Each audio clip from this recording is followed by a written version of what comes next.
ধরো যে আমরা একটা সমতলের কথা চিন্তা করি, যে কোনো একটা তল নিয়ে চিন্তা করছি, যে কোনো একটা তলের উপরে যে কোনো একটা কণা আছে। তুমি এটা চিন্তা করতে পারো যে তোমার এমনও হতে পারে যে এটা একটা সারফেস বা তল, এই তলের উপরে যে কোনো একটা পরমাণুকেও অনুকেও আমরা কণা হিসেবে ধরতে পারি। যে কোনো কিছুকে একটা ছোট্ট একটা কণা হলেই হয়েছে। এই তলের উপরে যে কোনো একটা কণা আছে, ঠিক আছে। এখন আমি যদি এক কাজ করি যে আমি এইটাকে একটা ফোর্স দেই বা একটা বল প্রয়োগ করি, যেন সে আসলে কি হয়, সে ডান দিকে আমরা তাকে নিয়ে যেতে চাচ্ছি। খেয়াল করো, আমরা একটা ফোর্স প্রয়োগ করলাম, ফোর্স প্রয়োগ করে আমি তাকে কি করব, ডান দিকে নিয়ে যাচ্ছি। ঠিক আছে, এই ফোর্সটা কে প্রয়োগ করেছে? এই ফোর্সটা প্রয়োগ করেছি আমি, ঠিক আছে, বা যে কোনো একটা যন্ত্র দ্বারা আমি প্রয়োগ করেছি, সে হচ্ছে ডান দিকে গেল।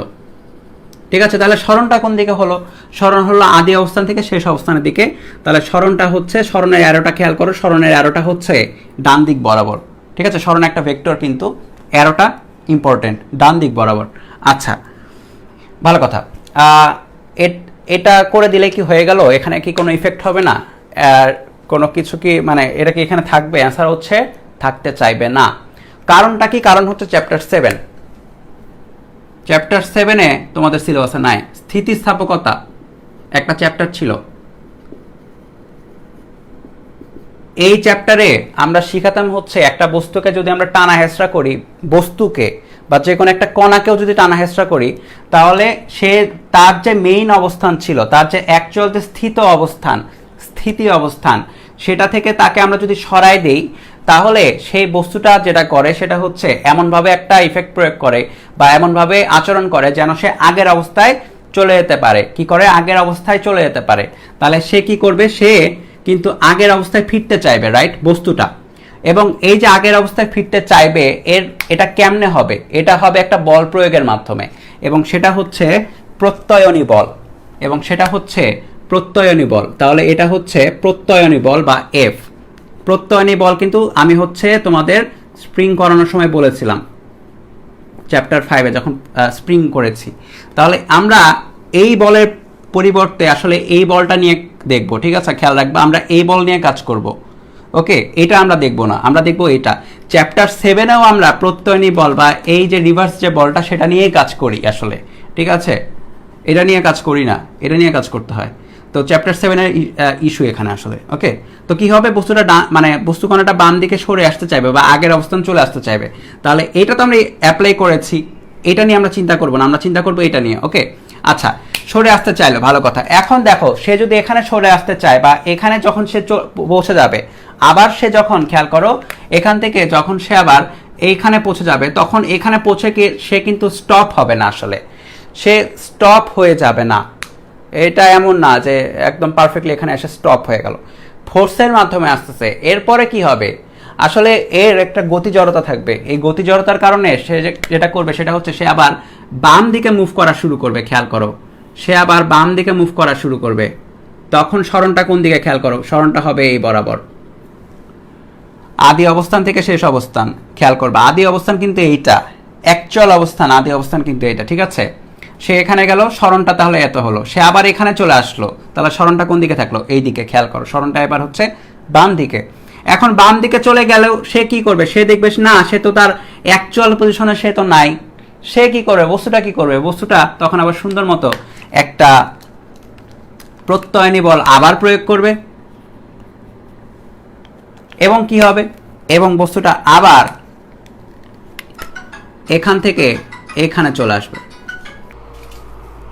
আচ্ছা, তাহলে আমরা কই ছিলাম? আমরা ছিলাম হচ্ছে সে এখানে গেল, তারপরে তো লাভ হলো না, আসলে সে কিন্তু আবার স্থিত অবস্থায় ফিরে আসতে চাইবে স্থিতিস্থাপকতার কারণে।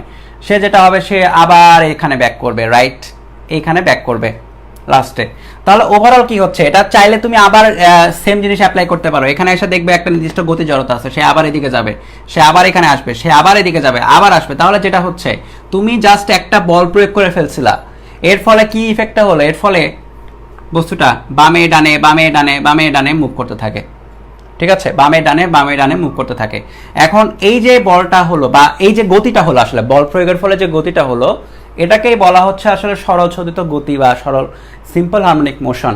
তবে শুধু বললে হবে না, শুধু সংজ্ঞা দিলে হবে না, এটা আইডেন্টিফাই করার জন্য খুব স্পেশাল একটা ক্রাইটেরিয়া আছে, ওইটা মিট আপ করতে পারলেই আমরা বলতে পারবো যে সরলচন্দ্র স্পন্দন হয়েছে কি হয়নি। ঠিক আছে, এই ক্রাইটেরিয়াটা আমাদের দেখতে হবে। আসলে ক্রাইটেরিয়াটা তুমি যদি দেখতে পারো বা তুমি যদি আইডেন্টিফাই করতে পারো যে কোনো মোশনে, তাহলে বুঝতে পারবা এটা সরলচন্দ্র স্পন্দন। যদি এটা ক্রাইটেরিয়াটা না হয়, মিট আপ না করে, তাহলে এটা সরলচন্দ্র স্পন্দন না। ওকে, তো এখানকার ক্রাইটেরিয়াটা কি? আসলে ক্রাইটেরিয়াটা খুবই ইজি। ক্রাইটেরিয়াটা খেয়াল করে দেখো, ক্রাইটেরিয়াটা হচ্ছে এফ কোন দিকে খেয়াল করো। যখন সে ডান দিকে আছে বা সরণটা দেখো ডান দিকে, এফটা কোন দিকে, তখন দেখো ওই মোমেন্টে, অ্যাট দিস মোমেন্ট এফটা কিন্তু কাজ করছে হচ্ছে বিপরীত দিকে, রাইট?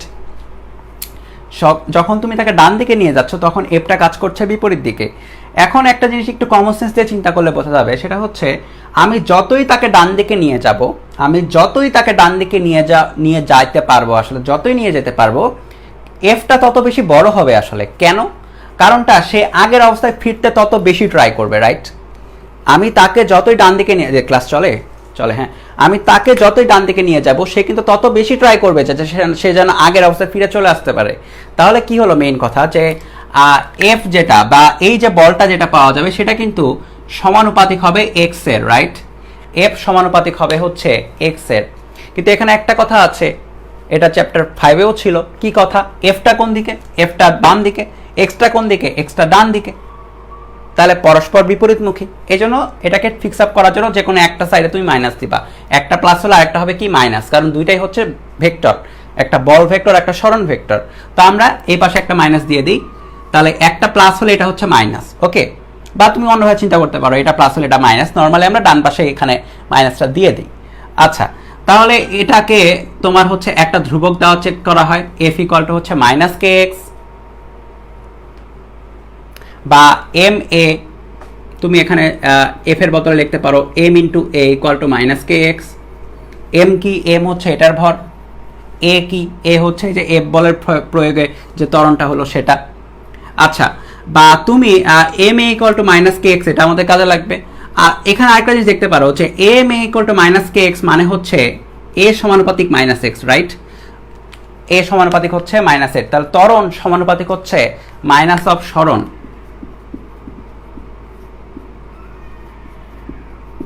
ত্বরণ যত বেশি হবে, মানে সরি, সরণ যত বেশি হবে ত্বরণ তত বেশি হবে। আর এখানে মাইনাস চিহ্ন মানে হচ্ছে সরণটা যেদিকে, ত্বরণ তার বিপরীতমুখী। তো এই যে ত্বরণ সমানুপাতিক মাইনাস সরণ, এটাই হচ্ছে আসলে সিম্পল হারমোনিক মোশন এসএইচএম এর শর্ত। ঠিক আছে, আমি বললাম না যে আমরা তো এমনি দেখে দেখে তো বুঝতে পারি, দেখে দেখে বোঝাচ্ছে। তোমার কাছে যখন ইকুয়েশন দেওয়া থাকবে বা এটা শর্ট স্পেসিফিকেশন বলা থাকবে, তখন যদি তুমি এই শর্তে চলে আসতে পারো, তুমি চিত্র না আঁকিয়েই নিজের মতো করেই বলে দিতে পারবো যে ঠিক আছে, এটা কিন্তু সিম্পল হারমোনিক মোশন। এখন সিম্পল হারমোনিক মোশনের যে শর্তগুলা বা ইকুয়েশনগুলা বা যেগুলা আমরা পাবো বৈশিষ্ট্যগুলো, সেটা এটাতে অ্যাপ্লাই করা যাবে। তাহলে এটা হচ্ছে এ সমানুপাতিক হচ্ছে মাইনাস এক্স, ঠিক আছে? ত্বরণ সমানুপাতিক হচ্ছে মাইনাস সরণ, এটাই হচ্ছে আমাদের মেইন যে শর্ত সেটা। ওকে, এখন এটা নিয়ে কি কি কাজ করা যায়? বিশাল কাজ করা যায়, তুমি চাইলে অনেক কাজই করতে পারো। তো আমরা দুই একটা কাজ করব, আসলে এটা নিয়ে দুই একটা কাজ করব।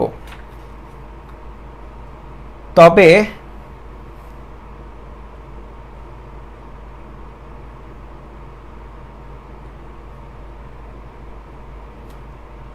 কয়েকটা রাশি আসলে একটু দেখতে হবে আমাদের।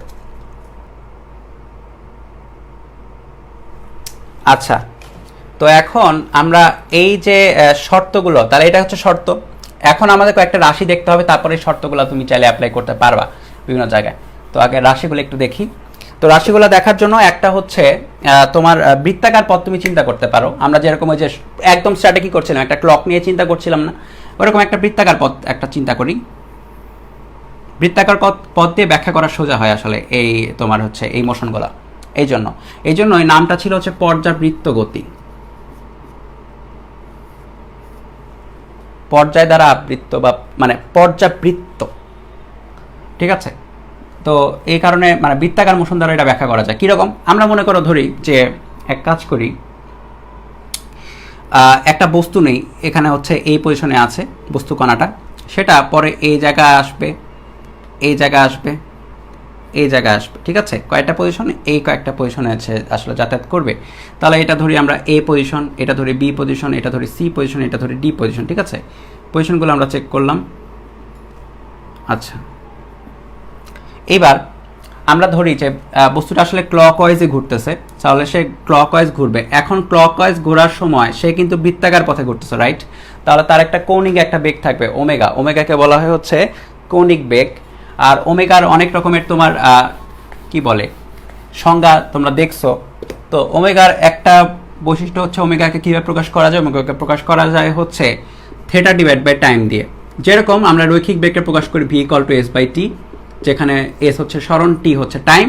এটা হচ্ছে কৌণিক, এটা রৈখিক বেগ, এটা হচ্ছে কৌণিক বেগ। এস এর বদলে বলছে থেটা। থেটা কি? থেটা হচ্ছে কৌণিক সরণ, আর টি হচ্ছে টাইম। আচ্ছা, তাহলে আমরা ধরি যে নির্দিষ্ট টাইম পরে আসলে সে ধরি যে টাইম ইকুয়াল টু জিরোতে সে এখানে, একটু অন্য কালার দিয়ে আঁকাই, টাইম ইকুয়াল টু জিরোতে টাইমের স্টার্টে সে হচ্ছে এখানে, আর টাইমের শেষে মানে নির্দিষ্ট একটা টাইম পরে সে হচ্ছে এখানে, টি ইকুয়াল টু টিতে সে হচ্ছে এখানে, ঠিক আছে? তাহলে তার কৌণিক সরণ কতটুকু হলো? কৌণিক সরণ হলো এখান থেকে এই পর্যন্ত, এই কোণটা হচ্ছে তার কৌণিক সরণ, রাইট? এটা হচ্ছে থেটা, এটা হচ্ছে থেটা। আচ্ছা, তো আমরা এক কাজ করি, আমরা এখানে একটা লম্ব আঁকাই। তাহলে খেয়াল করে দেখো, এটাও কিন্তু হচ্ছে থেটা, রাইট? এটাও কিন্তু হচ্ছে থেটা। আচ্ছা, তো এক্স আমরা একটু আগে যেটা পড়ছিলাম সেটা কিন্তু হচ্ছে রৈখিক সরণ। রৈখিক সরণ, ঠিক আছে? রৈখিক সরণটা সবসময় একটা রেখা বরাবর ধরতে হয়। ওকে, রৈখিক কারণ চলে আসছে। রৈখিক সরণটা সবসময় কিন্তু একটা রেখা বরাবর ধরতে হবে।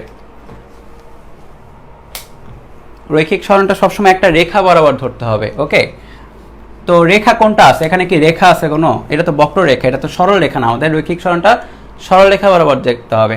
তাহলে আমরা চিন্তা করবো এইভাবে, খেয়াল করো, এই জিনিসটা ইম্পর্টেন্ট। আমরা চিন্তা করব হচ্ছে এই রেখার উপরে কি হচ্ছে সেটা নিয়ে। খেয়াল করো, এই রেখাটা নিয়ে আমরা আসলে চিন্তা করব। এই রেখাটা কি চিন্তা করব? চিন্তা করব যে তোমার এই রেখার উপরে সে আসলে কোথায়। দেখো স্টার্টে দেখো সে এখানে আছে। তার মানে আমরা যদি এই পজিশনটাকে এই রেখার উপরে আনি, তাহলে সে কিন্তু আছে হচ্ছে এখানে, সে কিন্তু আছে হচ্ছে এখানে স্টার্টে। তুমি চিন্তা করতে পারো হচ্ছে উপর থেকে আমরা জাস্ট ছায়া দেখতেছি। কি দেখতেছি? এই যে বস্তুটার ছায়া আমরা এই রেখার উপরে দেখতেছি।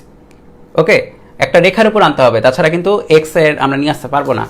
তারপরে সে যখন এখানে, তখন তার ছায়াটা কিন্তু এখানে, ঠিক আছে? খেয়াল করে দেখো, টি ইকুয়াল টু জিরোতে সে এখানে, টি ইকুয়াল টু টিতে সে কিন্তু এখানে, ঠিক আছে? তাহলে রৈখিক সরণ হচ্ছে এতটুকু এক্স।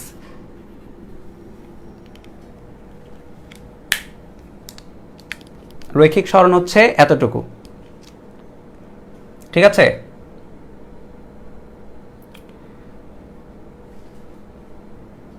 ওকে, আচ্ছা।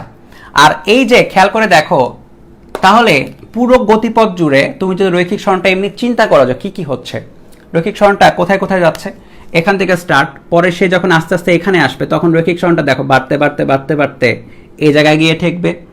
আবার সে যখন বি থেকে সিতে আসবে তখন রৈখিক সরণটা কিন্তু কমবে, মনে করো এখানে, তখন রৈখিক সরণটা কিন্তু এই জায়গায়, রাইট? এই জায়গায়। এখানে থাকলে রৈখিক সরণটা এই জায়গায়, এখানে থাকলে রৈখিক সরণটা এই জায়গায়। তাহলে কি হচ্ছে? রৈখিক সরণটা বাড়ছে, তারপর কি হচ্ছে? আবার কমবে, কমতে কমতে কমতে কমতে কমতে কমতে এই জায়গায়, রাইট? আবার কি হচ্ছে? আবার সে যখন এখানে যাচ্ছে তখন রৈখিক সরণটা খেয়াল করো বাম দিকে চলে আসতেছে, এইদিকে, খেয়াল করো। আবার সে যখন এখানে আসতেছে রৈখিক সরণটা কি হচ্ছে? এইদিকে, রাইট? তাহলে কি করলাম আমরা? ওভারঅল এই পুরো সরণটাকে, কৌণিক সরণটাকে আমরা সুন্দর মতো রৈখিকে নিয়ে আসলাম। তাহলে এখান থেকে শুরু করে একবার এদিকে যাচ্ছে, আরেকবার এদিকে যাচ্ছে। তো রৈখিক সরণের ক্ষেত্রে একটা ইম্পর্টেন্ট জিনিস হচ্ছে যে সর্বোচ্চ কত দূর যাইতে পারে সেটা। কি বললাম? সর্বোচ্চ কত দূর যাইতে পারে সেটা কিন্তু ইম্পর্টেন্ট। কত দূর যাচ্ছে সর্বোচ্চ? সর্বোচ্চ যাচ্ছে এত দূর, রাইট? সর্বোচ্চ যাচ্ছে এত দূর। তাহলে সর্বোচ্চ কতটুকু যাচ্ছে? যাচ্ছে হচ্ছে এটার ব্যাসার্ধের সমান।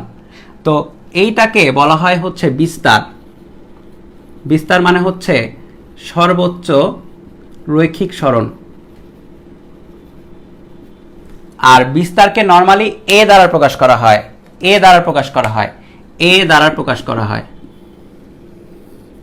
তাহলে এটার তোমার হচ্ছে কি বলে, এইটার ব্যাসার্ধ কত? ব্যাসার্ধ হচ্ছে বিস্তারের সমান বা এ। তাহলে এইটা হচ্ছে এ, রাইট। আবার তুমি চিন্তা করো এতটুকু হচ্ছে ব্যাসার্ধের সমান, তাহলে এতটুকু হচ্ছে এ। দেখো এটা চিন্তা করো, এই ত্রিভুজটা খেয়াল করো এখন, এই ত্রিভুজটা, ত্রিভুজে sine theta, sine theta equal to কত? সাইন থেটা ইকুয়াল টু লম্ব বাই অতিভুজ। লম্ব কত? লম্ব হচ্ছে এক্স। দেখো এই থেটাতে এটা নিয়ে আমরা এই থিটা নিয়ে কাজ করছি, তাহলে এটা হচ্ছে লম্ব, তাহলে হচ্ছে এক্স। অতিভুজ হচ্ছে কোনটা? অতিভুজ হচ্ছে এ। তাহলে X equal to A sine theta, বা X equal to A sine থেটার ভ্যালু কত? এই দেখো এখান থেকে থেটার ভ্যালু পাওয়া যাবে, theta equal to omega T. তো এখানে বসাই দাও এ সাইন ওমেগা টি। ঠিক আছে, তো এইটা হচ্ছে খুবই গুরুত্বপূর্ণ একটা ইকুয়েশন, এটা দিয়ে কাজ হবে পুরো চ্যাপ্টার জুড়ে আমরা এটা দিয়ে কাজ করতে পারবো। খুবই গুরুত্বপূর্ণ, X equal to A sine omega T. তাহলে এটা কি? এটা হচ্ছে বিস্তার, খেয়াল রাখবা এটা হচ্ছে বিস্তার। সাইন তো সাইন, অনুপাত, কার অনুপাত? Omega t. টি তো টাইম, নির্দিষ্ট টাইম পর পর কই আছে সেটা বুঝতে পারবো। ওমেগাটা কি? ওমেগাটা হচ্ছে কৌণিক বেগ, বা এটাকে 2π/t আকারে প্রকাশ করা যায়। 2π/t আকারে কেমনে? এটা তো কোন মানে আমাদের গতিবিদ্যায় ছিল এটা। ওমেগা ইকুয়াল টু 2π/t, নির্দিষ্ট একটা টাইমে 0 থেকে পুরো পর্যায়কালে সে 2π কৌণিক দূরত্ব থাকে। এই জন্য দেখো থেটার বদলে বসে 2π, পুরাটা 2π কৌণিক দূরত্ব, টি যেটা সেটা হচ্ছে পর্যায়কাল, সেটা হচ্ছে টি। ঠিক আছে, তাহলে ওমেগা ইকুয়াল টু 2π/t, তাহলে এখান থেকে তুমি ওমেগা বাই 2π/t, এই যে দেখো ইন্টু 1/t লিখতে পারো। 1/t মানে হচ্ছে আবার ফ্রিকোয়েন্সি বা কম্পাঙ্ক। চ্যাপ্টার 9-এর জিনিস চ্যাপ্টার 9 উঠাই দিছে। তো যাই হোক, তাহলে X equal to A sine omega T এই আকারে লেখা যায়, অথবা তুমি ওমেগা টিকে দেখো, ওমেগা টিকে অনেকভাবে লিখতে পারো। ওমেগার বদলে 2π/t লিখতে পারো, বা ওমেগার বদলে 2πf লিখতে পারো, ইন্টু ছোটো হাতের টি কিন্তু থাকবেই। ঠিক আছে, ছোটো হাতের টিটা কিন্তু থাকছে, এমন না যে ছোটো হাতের টিটাকে উঠাই দিচ্ছে, এটা কিন্তু থাকছে। ছোট হাতের টিটা হচ্ছে যে কোনো টি, আর এই বড় হাতের টিটা হচ্ছে পর্যায়কাল। এগুলা খেয়াল রাখবা, তোমার এটা কিন্তু থাকবে ভিতরে আর এটা কিন্তু থাকবে বাইরে। ওকে,